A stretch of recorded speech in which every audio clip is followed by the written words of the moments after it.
Good morning, good afternoon, good evening, Mr. Ogunlana. Today's date is Wednesday, November 8th, 2:30 p.m. I want this to be a continuation of a conversation that I just got finished having. Who are you? And what is your value? That has been the conversation for today. Today I went to the gym. I did a pretty insane workout, and I've been working on my personal goal of doing a handstand for 100 feet. So I had an opportunity to take some time to really discuss personal worth and value. One thing that I want to say, and I've been creating a working definition of belief and faith. And so today, here is the definition that I came up with while having this conversation with this young man. Belief is who you are, and faith is what you do. One more time, belief is who you are, and faith is what you do.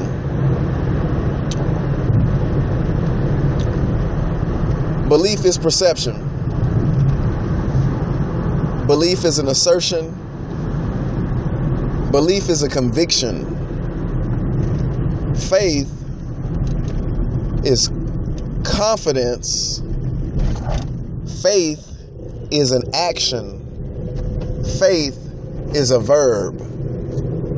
Faith is the practice of a belief. So there's a couple things that I want to talk about today. I want to mention first that I had a conversation with the young man that I am doing Xamarin tutoring for. And I don't necessarily want to talk about the project. I want to talk about the conversation that we had late last night at 1:30 a.m. in the morning. And the conversation went a little like this. The person has a deadline that they're they have a deadline that they have set for themselves. They also have personal goals that they want to achieve at the same time. The deadline is early next year, first quarter. They want to develop this Xamarin app and publish it on the marketplace. The personal goal is that they actually want to learn Xamarin while they're developing this application. The constraint on the project is such that it's based on the limitation of the person's knowledge of Xamarin and how programming works. The conversation had a lot to do with their attitude about their goal and less about their skill set. I spent a little moment talking about to them, speaking about why he needed to change his attitude. And this goes along with the series of books that I've been reading about belief shaping your reality. And so the conversation had a similar narrative to like this. And so the person basically made so many excuses why the point at which the problem that we were discussing was really a problem for them, because they couldn't see how it could be resolved. And so I took moments to describe to them what needed to be done in order to accomplish their outcome as well as their goal, to learn because in the session that I did yesterday, I had spoke about solving problems. And this is what programming is actually about, to solve problems. So there was a problem that came up yesterday in the program that we were developing. Actually, not in the program that we were developing. He actually took the time to stand up another application to mimic some of the problems that we've solved in this separate application, so that he can prove to himself that he understands the logic at which we use to solve the problem.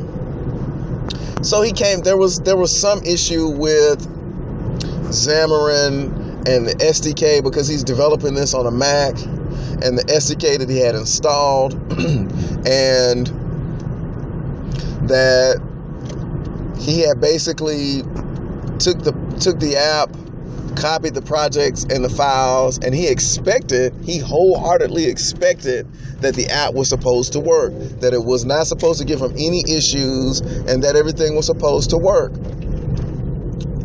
And so I asked him a series of questions to determine how he actually arrived at this problem in the first place. And so he revealed that he essentially copied all of the files wholesale and did not run the project at all. He didn't really test it. He just copied everything, made all of the changes, added the packages, and then assumed that everything in the project was supposed to work. But then he also did things like update his copy of Visual Studio, update SDKs, and other things that created the scenario that he was in. And so what I took the time to tell him was that the way that I would do it is, especially if you're trying to learn this, is to take the time to actually take each file, and don't actually copy the whole file, but to create the files individually, copy, paste things individually, run the project, compile it, run, add packages, do it step by step. But then he started to make a whole bunch of excuses about why he doesn't have time, about his personal and his work life creating so many barriers to entry for him, and that he wants to be able to solve this problem and deploy this application, but it doesn't seem like it's going to happen. And he has so many fears. Basically, he showed me that he had so many fears that created the belief, or at least, how should I say, it reinforced his belief that this is going to take too much time, a lot of money, and he's not going to learn anything. And so I took the time at the end of the conversation to advise him that he needs to spend more time each day listening to something positive. Now, one thing I couldn't say to him, because he had a lot of excuses at the time as he was explaining to me why he feels that it is a insurmountable task to do what I had asked him in terms of doing things bit by bit, is that if you want to learn anything, if it's Xamarin, if it's entrepreneurship, if it's whatever it is in life, in order for you to learn it and to be successful, you have to have the right attitude about it. So what is attitude? Attitude is really the manifestation of a collection of thoughts which are created by a set of beliefs that you have about whatever it is. And so his attitude, his thoughts, his belief about programming to date is really negative. And it does not have to do with his programming or his skill set, because actually, if you know what I know about the project and about this individual, he has made tremendous progress so far. But what I do know about his attitude is that it's being shaped by his work life, about basically all of the obstacles that he's facing in his current career, and the people that he's dealing with in his current career, that's essentially causing him to perceive that his career has taken a wrong turn. And what's happening is, and just like I had a conversation with the individual that's my trainer, not today, but a few sessions ago, was that there is a pattern that I'm seeing that if we don't deal with it, and this is what I told him yesterday evening in the morning, it was 1:30, and I said, well, this is a pattern that I'm seeing, and this essentially is the cancer that I'm seeing that's developing, that you're going to bring with you all of the baggage from your existing career to your career with Xamarin. And I said, well, I've been doing development for so long, and I've had so many clients that I know that there is no such thing as let's just make a project and everything is going to work the first time right. Okay. There has been so many projects that I've had, and I know I've talked about them on these sessions, that have gone sour. People have, people try not to pay me, and I've actually talked about this on some of the other sessions prior to this with current or recent past customers. Some, they tried not to pay, some stole money, some didn't, they tried to make my job hard. Whatever the case may be, that these obstacles will always present themselves. But the challenge here is that what is my perception? How am I perceiving these things? Okay, because the events, my experiences are neutral. But the challenge is I polarize them by my beliefs. And so if I believe that it's just like him, if he believes that he has some limiting belief that says that programming is supposed to be straightforward, it's supposed to be easy, it's supposed to be able to do things one time and it's supposed to work, then he's going to find himself in a similar position that he is. And I told him this, and he had many excuses, many things he wanted to say to counteract what I was saying. And that's the problem. And that's the hurdle that he's going to have to jump over. And I think that's really why I'm his teacher. And it's not to teach him Xamarin, but it's to teach him how to perceive and how to understand and how to have the right attitude about programming. Again, it's not to learn Xamarin is his task, it's to have the right attitude, because he's very intelligent.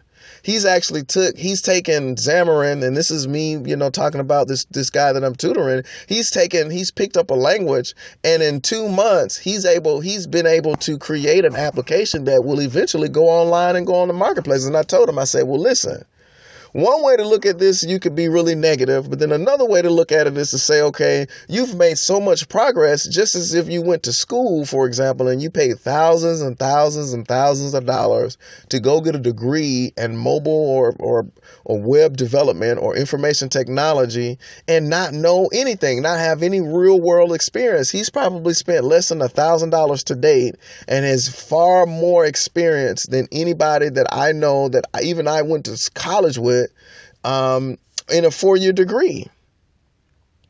But again, his perception is his reality, and his perception is that this is supposed to be really easy, it's supposed to be straightforward, and you're not supposed to have any problems. And just like I said in previous audios, that entrepreneurship isn't easy. And I use the term hard, and I'll go ahead and use a different term because I reserve the right to change my mind. I think that entrepreneurship comes with its set of challenges that weeds out the wheat from the chaff. Those of us that have the beliefs and the thoughts and the right attitudes to persist have success. And it separates us from those who have the inverse, who don't have the right attitude or this belief system. Okay? And so again, who are you is defined by your beliefs. So and I'm also, some other things happen. I know yesterday I spoke about some clients that I've been interviewing for or that I've been interviewing, excuse me. And one that I interviewed yesterday was so funny because they had, beware of any client on Upwork or anywhere online that's wanting to use Western Union as a way or some kind of wire transfer as a way to pay beware. Just something, just a key to, because the people who I was interviewing with, they had mentioned, okay, we'll wire you somebody Western Union, and we want you to use this money to make purchases, and it just seemed really sketchy and fishy.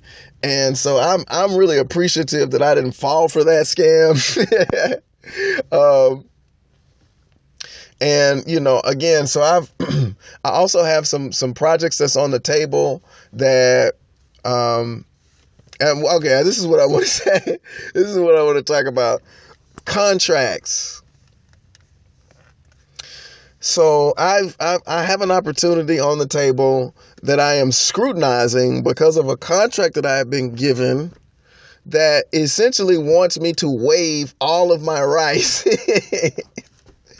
For a minimum amount of money, they want me to waive all of my rights, not just the rights that I have to seek remedies in court, but the right to at least speak about them, the right to maintain records as I communicate with them, the right to go after money, and the right to create injunctions against them. I mean, just all of the rights.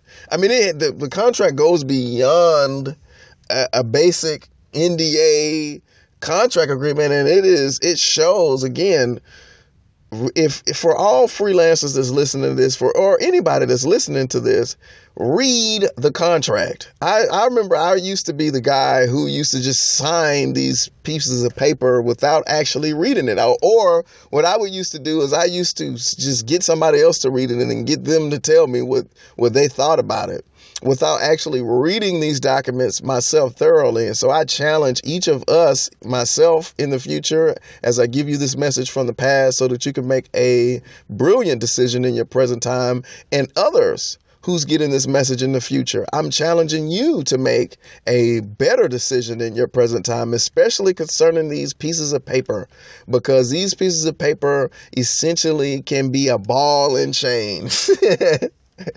And so I am scrutinizing this document, and as I scrutinized it, I mean, there were so many places in the document that I just do not agree with, that is showing me that they're just not really the kind of client that I actually need to do business with. And then it doesn't help that the contact person had always and continues to make statements about me surviving to the point where I get paid, and just being really ominous in their description and their diction concerning the project. So beware of these pieces of paper. Read them thoroughly, and then ask yourself the question: can you attract the kind of clients, the kind of business that will give you the kind of experience in terms of the client experience, in terms of the talents and gifts and things that you're going to be receiving, the money, the people that you're going to meet, that you desire? Can you attract it? Or are you limited to that one client in that document, that piece of paper that's sitting before you? There's a book that I am going to read that I have discussed with an individual today called The Magic of Thinking Big.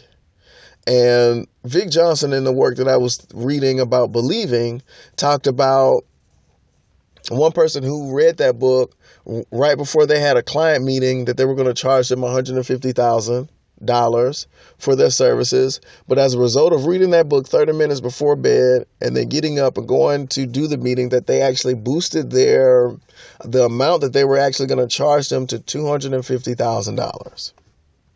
Now, the point that I'm making here is that let's not be limited, ladies and gentlemen, to the opportunities that find us. Let's create the kind of opportunity that we desire. I myself, of course, it's me.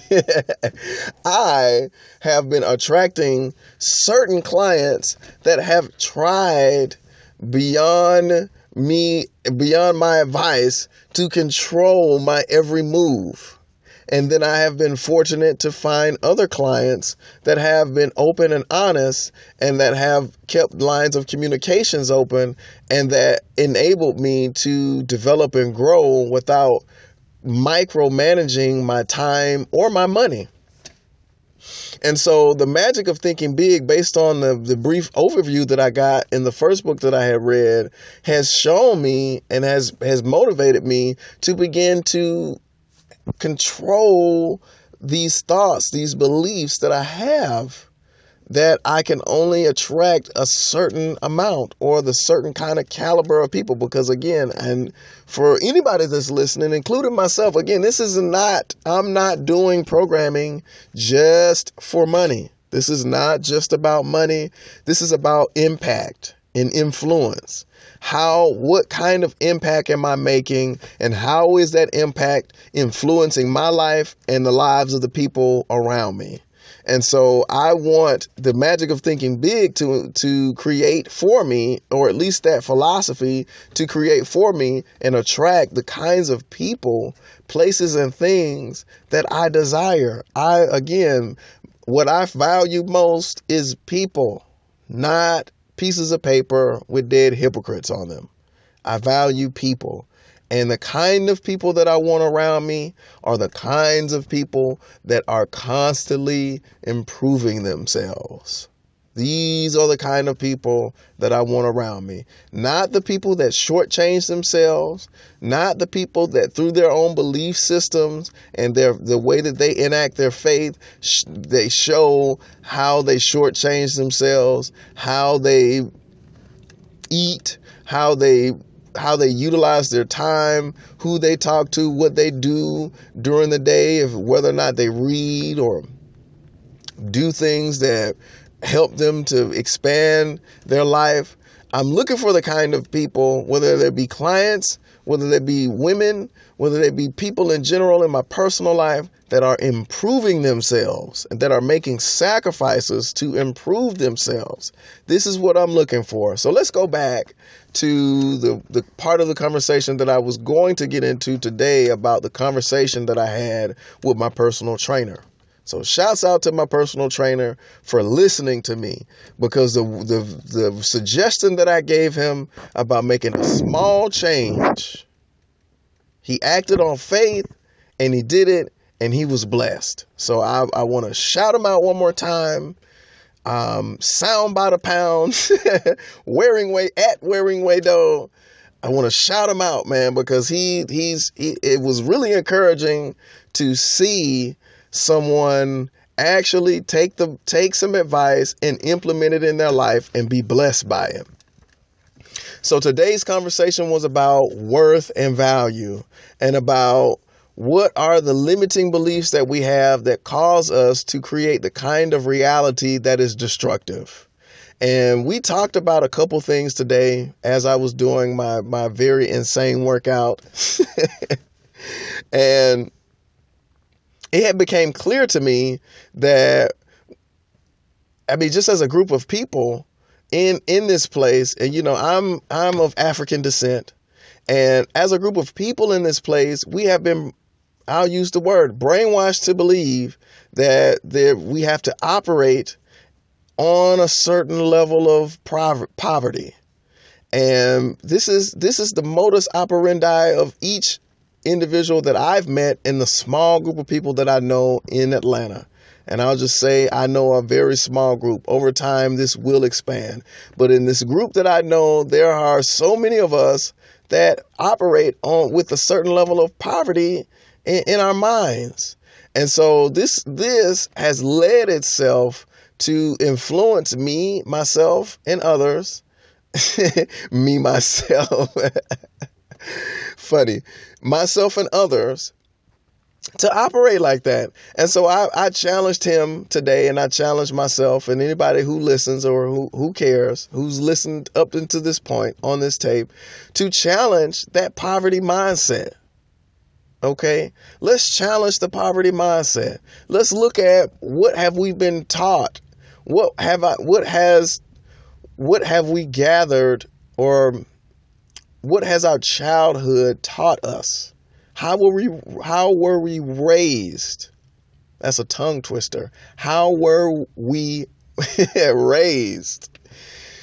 And what did we accumulate over all of that experience that have led us to creating the kind of reality that says that there's scarcity, that says that we have to freely exchange information without charging, without having some basis of economy amongst each other. Let's think about that. I'd be interested if all of those who listen, leave a comment if you're brave enough to share what has led to the accumulation and the manifestation of the poverty mindset that you've had to date. So so you might be thinking you don't have a poverty mindset, but I'm willing to bet that if I told you, and this is myself included, that you can make $1 million and that you're not limited to a specific amount of time, that it does not take money to make money, that it takes ideas to make money, I'm sure you would probably squirm, and I'm sure you would probably have some rebuttal. And that, my friends, is a limiting belief. And that, my friends, has come as a result of experiences that we have acquired to date that have led our thoughts and that have manifested in our lives in a particular way that have caused us to live a life of scarcity.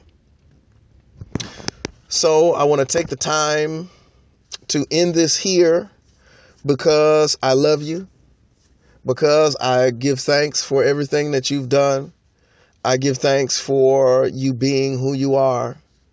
I honor you because you have taken the time to yet again speak to yourself and speak to yourself constructively and challenge yourself to do things that are outside of the norm.